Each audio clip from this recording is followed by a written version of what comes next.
Hi guys, welcome back to my channel. So today I'm excited to film this pregnancy update. It's going to be my 29 week to 32 week pregnancy update.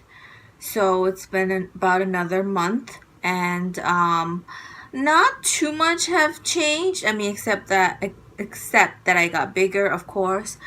But I mean, there are a few things that's changed, so I'm just going to go over some of them. I wrote down a list because I don't want to miss anything. So, okay, first and foremost, peeing, right? Because I got a lot bigger, baby got a lot bigger. Baby, I checked the doctor this week, is weighing about 4 pounds and 4 ounces. So I think it's about like 45 percentile. So she's like right around average, I guess, for this time. And because she's getting bigger, she sits on my bladder, so I have to pee a lot more often than I used to have. I mean, I used to already have to pee a lot, but now I have to pee a lot more. And I think this affects me especially at night, because during the day, okay, I go pee, but at night you have to wake up to pee.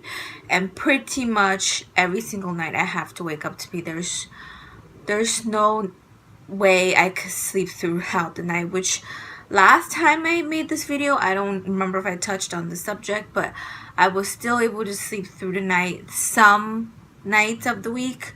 I mean, definitely not every night, but there are a few nights of the week I was able to do that. But at this point, I have to pee at least once, if not more, every single night. So that's just the way it is. I mean, some days I am able to fall back to sleep right away. Some days I have to, be up for a little bit. So that just depends on the day or the night, that just depends on how I'm feeling that night. So all right, so in terms of movement, she's moving a lot because she's running out of room, I suppose. And then it's different than it used to be. It used to be like kind of kicks and stuff. Now it's like rolling is the best way I could describe it. It's like she's just right under your skin. You could basically see body parts. I wouldn't know if it was like, well, part of her body per se, but I could see her move under my skin.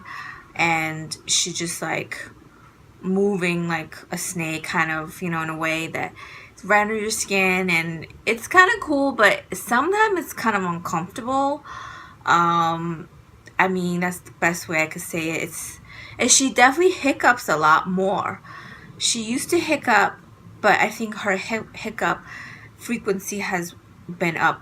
I think almost every day she hiccups. Perhaps she's practicing how to breathe. That's what they say. I don't know, but she hiccups a lot, and then she moves quite a bit. Okay.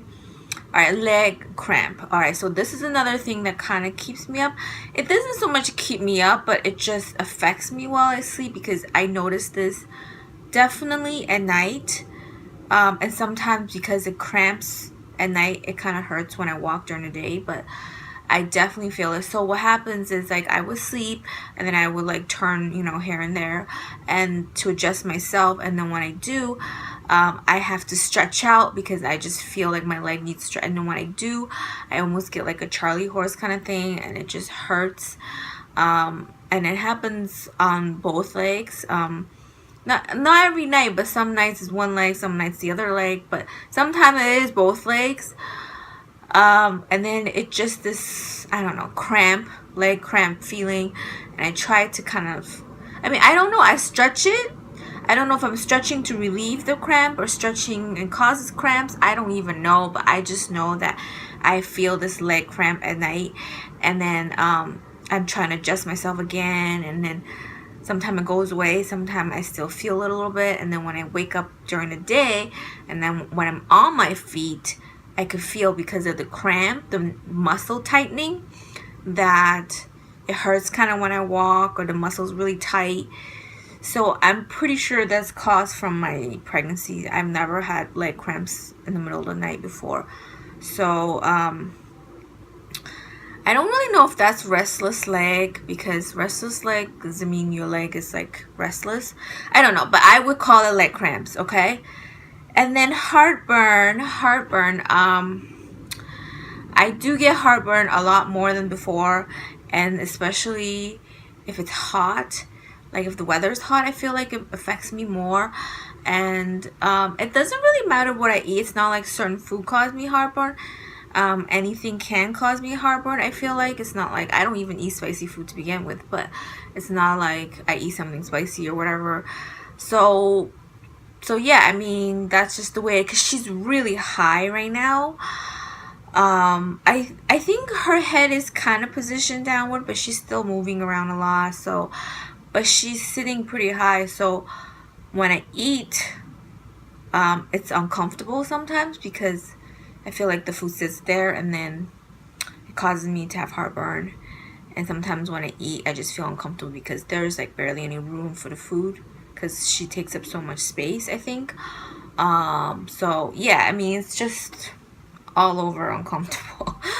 And then there's a tea, well, there's two tea that I want to mention, because what it is like I'm definitely in my 3rd trimester, and I do want to have a delivery that's like around 39, 40. You know, I don't want to go over my due date, but you know, that's just me. But who knows when she wants to come. But I've been reading, or I knew some of this stuff before, but also I have been reading or looking up stuff to help with labor.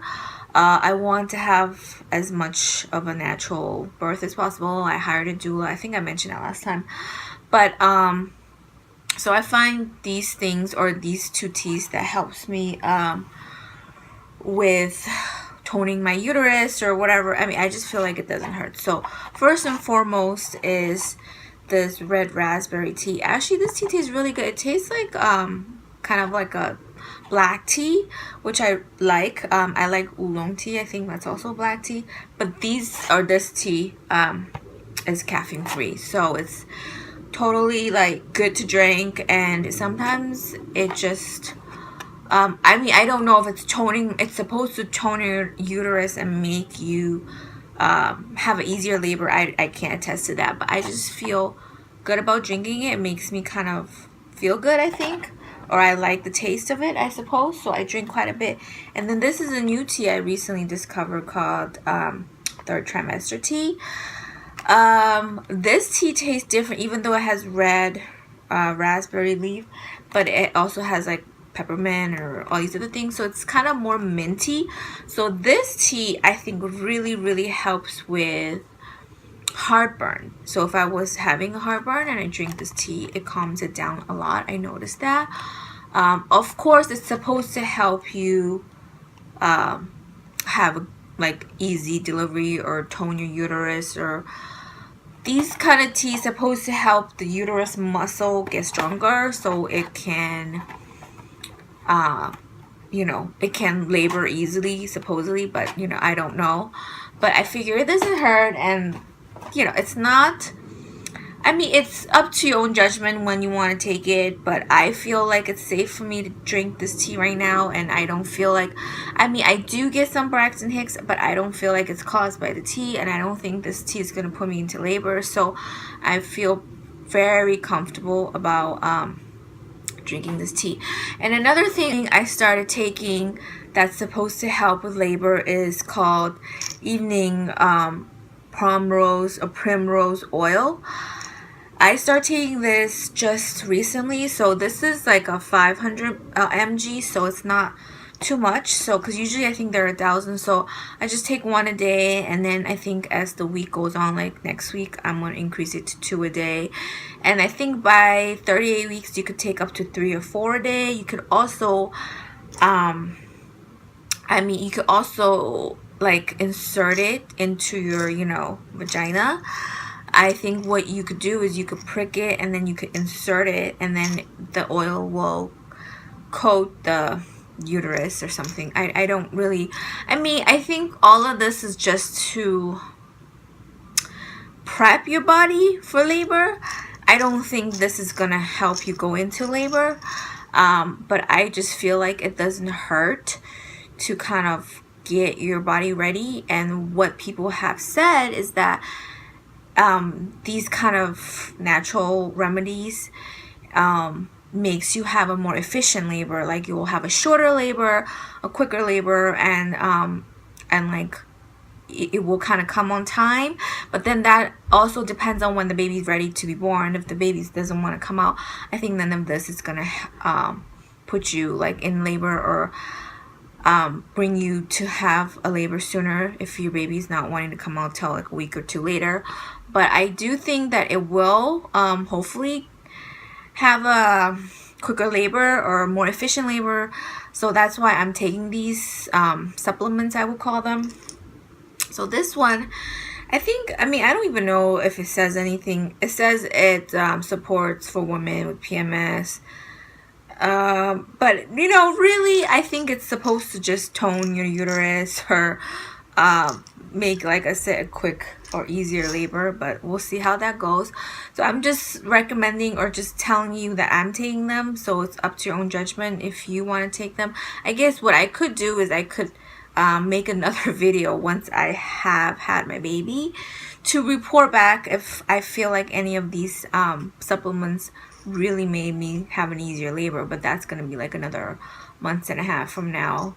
So but if I do think that it worked, I might make a video about it. But I just want to be like a guinea pig and test these things out, and I do want to have my baby on time, so I don't want to go to 41, 42 weeks, and I don't want to have a very, very long labor.